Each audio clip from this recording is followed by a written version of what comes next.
Fenway and Hattie, Chapter 14. Bright morning light assaults my face. My eyes pop open. I dig my front paws into the floor and stretch way back. I walk my hind legs in and thrust my chest way out. I look around. Hey, I'm not in Hattie's bed. I'm in the same boring room from yesterday. Did I sleep in here again? I trot over to the door, and there's more bad news. It's blocked by the gate. What did I do to deserve this? Where's Hattie? I try to remember. Riding home in the car, Hattie gazing out the window, bossing me up here, clicking the gate. I give a little yelp. The memories are almost too agonizing.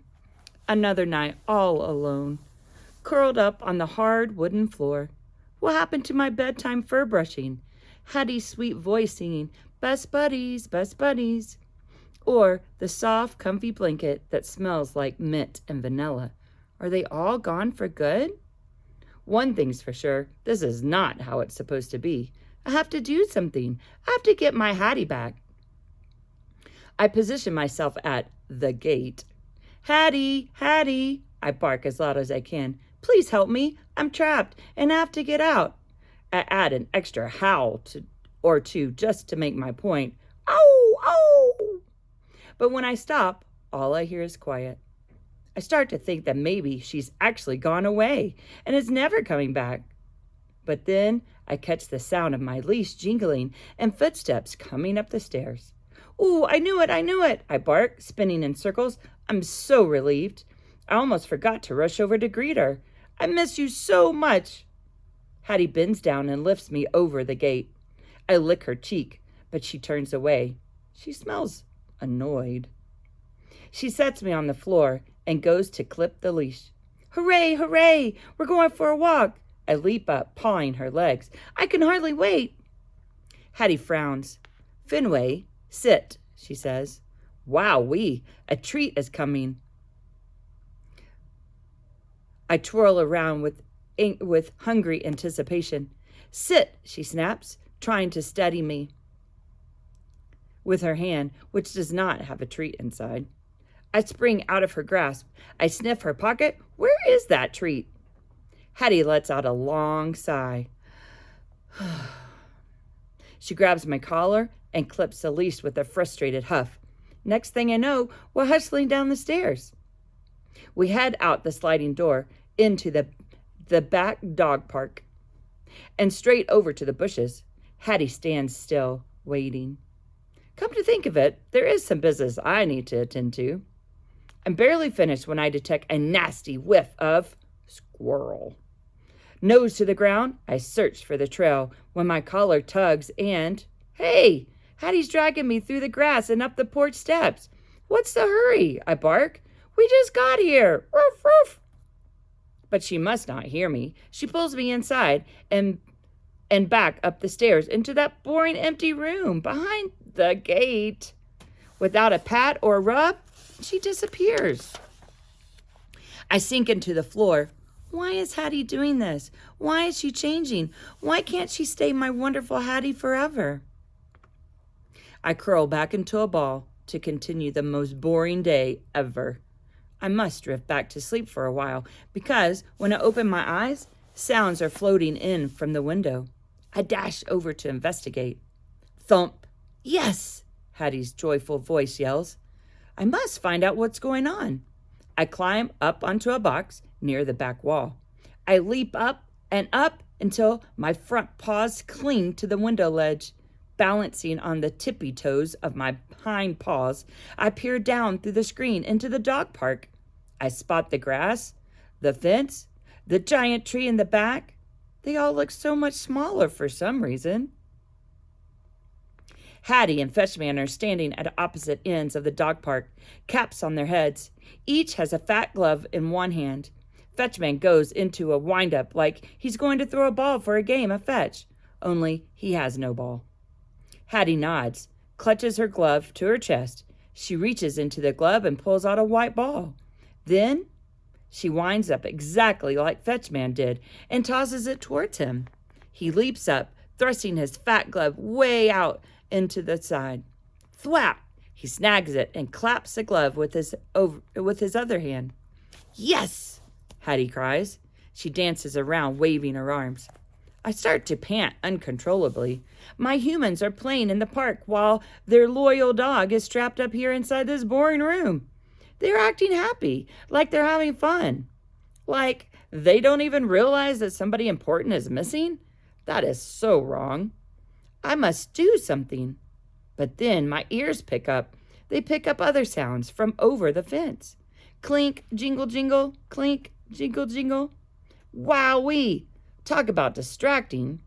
Right next to our dog park is another one just the same, with grass and bushes and a fence all around it. It doesn't have a giant tree in the back, but it does have 2 dogs in it, a golden retriever and a white dog with black patches. Hey, it's the ladies. They look perfectly content, too. Goldie is sniffing in the bushes. Patches is rolling on the ground. Everybody is having fun, and I'm stuck here all alone. Or am I? All right, comes from nearby. Hey, somebody else is up here, too. I turned way to the side above the ladies' dog park. Peeping out of the window, the same level as mine, is the head of a short human with a cap and a long wavy tail. Angel? She's watching Hattie and Fetchman, grinning and pumping her fist. Why is Angel up in the window when the ladies are playing down in the dog park? That's not the way it's supposed to be. It reminds me of Patch's sad voice. It's so painful to watch. So very like our own sweet Angel, with that same white ball, the same glove.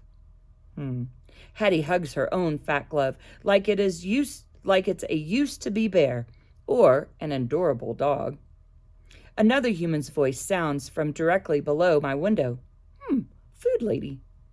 Fetchman turns and flips the ball to Hattie. She reaches forward and scoops it into her glove. She smiles again. Fetchman jogs towards the house and vanishes from view.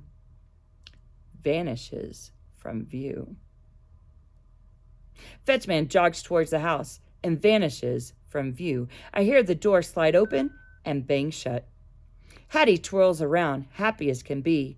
She throws the ball up into the air and watches it fall, thump, into her fat glove, again and again.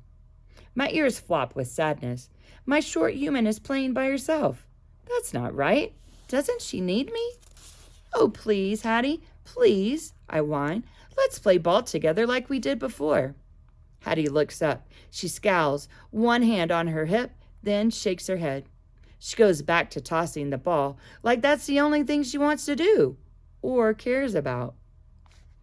Oh, please, Hattie, please, Hattie, I cry. I'll let you in, I promise. I scrape my claws on the window ledge. I jump higher, my claws poking the screen. Hattie snaps her head around in alarm. Fenway, she shouts. She races towards the house and quickly disappears. I hear the door thud. Hooray, hooray! I fly out the box and tear around the empty room. I knew she'd come back. Soon Hattie arrives at the gate. Fenway, she scolds. Uh-oh. How am I in trouble? There isn't anything in here to do. When she scoops me up, I go crazy licking her face. I'm so glad you're back, I bark between the slurps. She tastes like salty sweat and something else, too. Confidence? Again? I'm so happy to be back in Hattie's arms. I nestle against her neck all the way down the stairs and through the house. The more she speaks in that stern voice, that un-Hattie voice, the more I snuggle. By the time we head out of the sliding door, she's stroking my back. I knew she couldn't resist her super best friend. She sets me on the porch, and I dance around. Yippee, I bark, we're finally going to play. But maybe Hattie's had enough playing. The door closes, and she's gone. My heart crashes. What just happened? I can't go on like this. I have to get my Hattie back. For good. I plop down for a quick scratch when suddenly I realize the opportunity I've been waiting for is sitting right next to me on the porch.